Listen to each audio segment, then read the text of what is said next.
Hello everyone, I'm Captain Logan. And I'm Brandon. And today we're going to tell you how we felt about Ender's Game. Ender's Game is the classic science fiction novel written by Orson Scott Card, finally adapted to a film. The long-awaited Ender's Game. This is a movie that I expected to see when I was a kid, come out in the 90s or in the early 2000s. I can't believe in a lot of ways it's taken this long for this film to finally get made. And if you don't know what it is, Ender's Game is the story of Andrew Ender Wiggin, who is a kid. He's somewhere between 10 and 11, I think, in this version. Mm-hmm. And he is being groomed by the military of this future Earth to become the big battle commander of the fleet that will eventually, they hope, destroy the hated enemy of these bug people that attacked them and tried to invade the Earth. What? They're bug people. I'm sorry, that just was hilarious. And tried to invade the Earth 50 years prior. And the film is all about strategy and about how to balance morality with being a war commander. Brandon, what did you think? How did you feel about Ender's Game? I felt like Asteroids meets Ants meets Star Wars meets 2001: A Space Odyssey meets you name it, space something. Oh, interesting. Meets Ants. That's really an interesting way to look at it, given that the original material predates at least some of that. Yeah. Yeah. Okay. Actually, I really liked the intensity of this movie. Okay, yeah. It showed a side of a future civilization that was intent. As they put it in the movie, you want to win so that you don't have to fight again, basically, is the sentiment. I can't think of exactly how they phrased it. Yeah. But it was very good phrasing. I very much enjoyed the intensity and the storyline.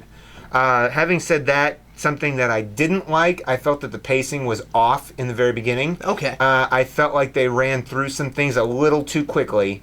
Early in the military training, I felt like they were just jumping from one spot to another just to show us that he was getting from one spot to another. It may have happened in a very quick time frame, but they just didn't give us enough face time with him in each area. Overall, to make this quick, I'm feeling it. It's definitely a visually stunning. Yeah. I very much enjoyed that aspect. I say go see this in the theater. It's best on a big screen. Ender's Game made me feel like I was watching an instant sci-fi classic, if there is such a thing. Brandon, I loved every minute of this movie, and for me, being the science fiction fan I am, obviously I'm going to appreciate something like this more than maybe some people would in stacking it up against other movies I've seen this year. This is tying right now with Gravity for my favorite movie of the year. I wondered about that. I'm going to go that I wondered far. about Yeah. that. As I said earlier, when I was in high school, I read this book, and I read the book, and it's been a long time, so I'm not going to do a lot of comparison, contrast, that kind of thing, because it's just been so long since I've read it.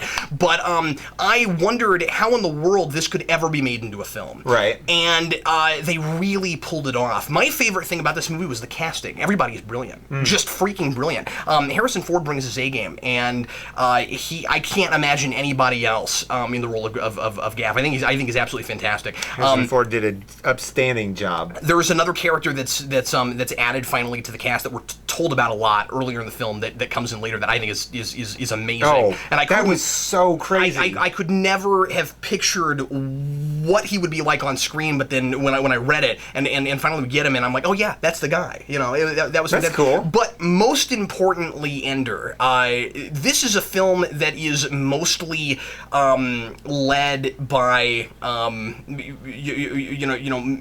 mostly it's carried by children and it's hard to get great performances out of kids. This was, I think, the thing that put Harry Potter on the map. Takes whips. Was no, that you had all these kids that were absolutely outstanding. I thought this brought that to another level because of all the weightiness of what the story is about. And you could this is a kid that has to become an adult immediately. Right. And then throughout the course of the film, he grows up even in a lot of ways more than the adults do. That's true. And the adults can't change their views, but this kid, he's to be shaped, and they're trying to shape him one way, but he's empathetic to lots of different things, and so he's gonna do his own thing at some point. And this kid absolutely sold that. I was really surprised at the nuances in his performance. I think the casting is absolutely the best thing about this film. Followed closely by the look of the world and all the space stuff. It's really, really pretty. My least favorite thing was exactly what you said. I thought that there's one place in particular where, and I don't mind giving this away, where Ender finally gets to before he goes to battle school, when he's in the school before that, and they're doing all the games in the 0G, he finally gets his own squadron, and we see nothing of Ender working with them, training them before they finally fight their first and ultimately last and most important battle against two fleets at the same time, and or not fleets, but teams at the same time, and like in the book, and I gotta tell you, I missed seeing that stuff. So anyway. The pacing suffered a little bit for that, and the film was pretty short. I think I think it could have stood to be 15 minutes longer, so that you could have had some of that. I don't even think it needed to be done in a montage. I appreciated it wasn't a montage, but I think we could have gotten a couple of scenes there. Now, having said that, the scene we get establishing them as a team in that place is fantastic. That's a great scene. And we can fill in the blanks, but I would have liked to have seen more of that. Anyway, I'm going to say that. Oh, sorry. Ultimately, obviously, I'm really feeling it, and this is a movie I will buy when it comes out, and this is a movie that I will show my children. Rewatchable. And that importantly, I think this is a wonderful family film. It's got its dark spots and it's got its heavy ideas, but I think that it remains, as the book did, an optimistic tale and a fascinating look at and take on strategy, battle strategy, how to relate that to your everyday life, not just actually the battle stuff, and how to and the great message that's not too heavy-handed, I don't think, of how to use your empathy toward your opponent to your advantage, and also how, and also I call that optimistic, but also the story plays it as kind of a scary thing also, and what that could lead a person to be if they're able to manipulate people with that. Anyway, I thought it was outstanding. Yeah, it was definitely a good one in my book. I'm not sure how, I'd have to think about it before I said how it stands up to some of my favorite movies. Yeah, sure. But it's definitely got its moments. It's got a storyline. It has a clear direction to this movie. I've seen some movies that had zero direction. Yeah. I recently watched just a terrible movie it was a comedy, and I just couldn't finish it. I only saw part of it. So this was definitely a nice change of pace from some of the things I've watched on Netflix lately.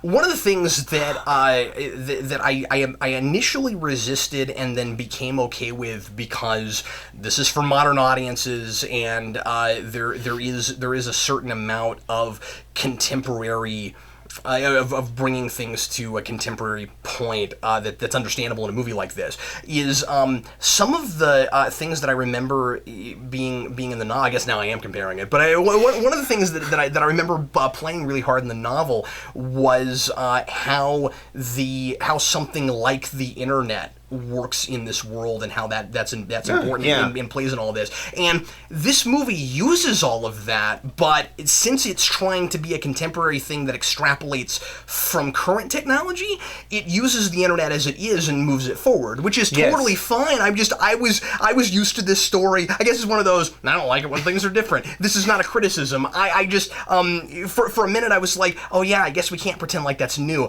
I did feel like it did. Sorry, let me say this real quick. I did feel like it did a pretty good job of extrapolating from present day and doing some futuristic. It did. I did like some of the technology that they were showing, including that keyboard that he kept using. In the way that we have kind of slimmed down our devices and found shortcut keys, and we do all of this texting with LOLs and LMFAO and BRB, all that good stuff. Mm-hmm. He's using 3 fingers and a thumb on his keyboard. Yeah, that's a good point. And he's just kind of shorthanding it, and you see the words appearing as text. It's very cool. I like the fact that they still called it email, because it's very much what he was using. Yeah, that was one of the things that where I was like, oh yeah, I guess we are having to extrapolate from 2013 as opposed to when the book was That's written. True, but let me ask you this. Yeah. I want to know what you think. Having read the book, and I haven't read the book, remember it's been a decade or more. Yes, but do you think they could have made a movie today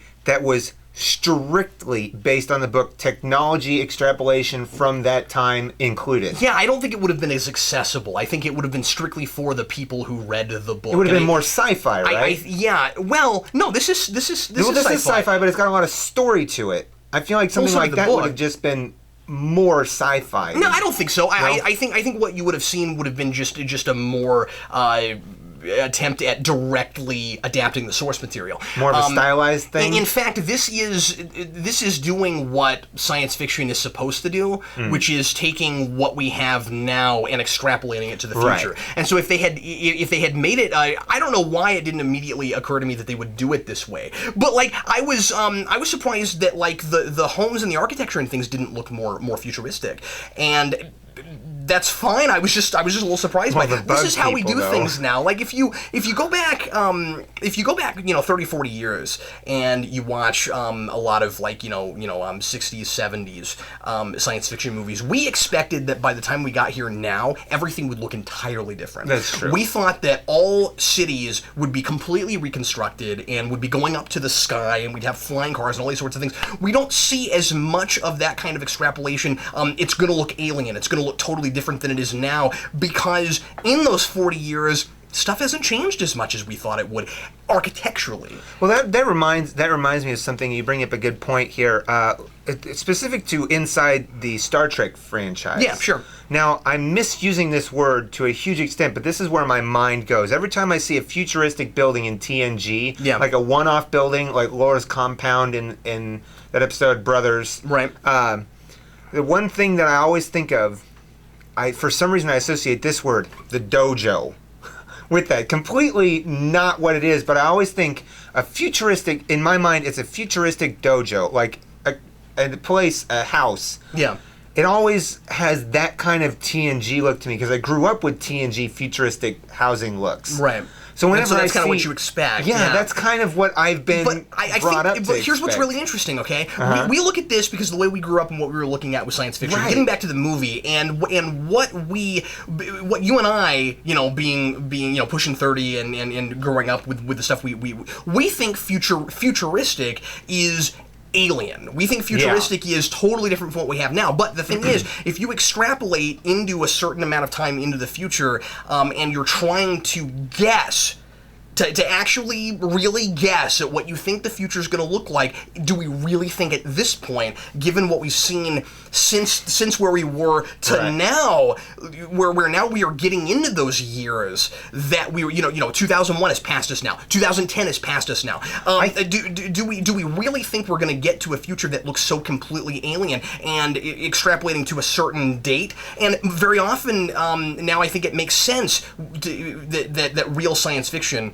would look more like what stuff looks like now, at least architecturally and that sort of thing. Well, the changes that we see are more inside computers than they are outside. That's true, but let's look at it this way. If I look back at like the 50s and 60s and I look at their models of what the future was supposed to look like about now, I think of I put myself in today's perspective, and I look at the future, and I think they were way off their rockers. Yeah. Like, they had this idea, that's my point, but the expectation for them is so much greater than our expectation. I think that's exactly what That's you're exactly saying. what I'm saying. Well, remember the things. We're getting way off topic now. We're not reviewing the film, but the thing that that I always look at is I think it's directly correlated to where we're going in the space program. We thought that by this point we'd have manned missions to Mars and things like that. That hasn't happened. We haven't gotten as far past the moon as we thought we would, at least with manned missions and things like that. And so I think that there's somewhat of a direct correlation there, don't you think? There is. I'll say one last thing on this subject was that I think Futurama kind of got what the future looks like a little bit better than they did years in past. I think the future is going to look more Well, like... also joking, but yeah. They are, but I think that's what the future is going to look more like than all of this completely redesigned everything. Because we're still going to have elements of the old in with the elements of the new, no matter what we do. Yeah, except of course that our buildings now don't last as long as they did. So we will have to rebuild more than That's true. we thought we would. But the thing is, the designs of what we're building aren't that different. Anyway, back to the film. I don't have a great deal more to say about it. I just want to say that it's a well-paced movie with the exception of the stuff we were talking about earlier. I think especially the latter half is really The latter really half good. gets better with pacing. This is, and again, I knew who Ender was. I've read the book, and I know what that character is. But going in and rediscovering this world again, I felt like this was one of the more likable and relatable protagonists I've seen in a while. I like this kid. I get this kid. I find him to be endearing, and I find him to be a good role model.